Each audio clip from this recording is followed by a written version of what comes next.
আমি আমি রুমে আসা থেকে আপনি অস্বস্তি ফিল করছেন? আমি কি চলে যাব?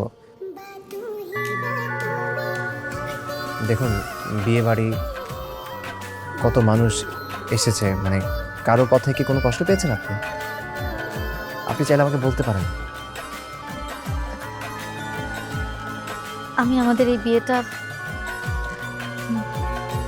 মেনে নিতে পারছি না, কারণ আমি একজনকে প্রচন্ড ভালোবাসি। আমি আমার পরিবারের চাপেই এই বিয়েটা করতে বাধ্য। আমি জানি না আমি কতটুকু আপনাদের সাথে অ্যাডজাস্ট করতে পারবো, কিন্তু আমি একদমই মন থেকে মেনে নিতে পারছি না। আমি জানি আপনার সাথে আমি যেটা করেছি এটা ভীষণ অন্যায়, আর আপনি আজকের পর থেকে আমাকে ঘৃণা করবেন না।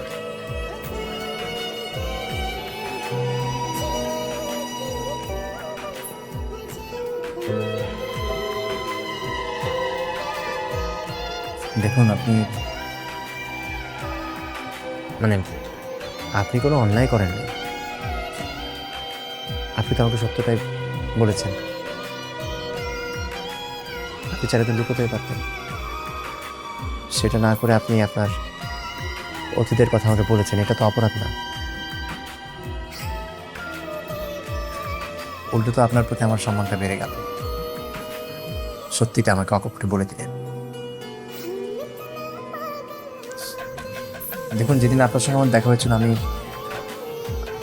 আপনাকে ট্রেডিশনাল কথাবার্তার বাইরে আসলে জানতে চেয়েছিলাম যে আপনার অতীত কোনো সম্পর্ক আছে কিনা, কিন্তু আপনাকে প্রশ্নটা করার সুযোগ আমি পাইনি। এখন এমন সময় আপনি কথাটা বললেন, না পারবো আমি আপনাকে ছেড়ে দিতে, না পারছি ধরে রাখতে।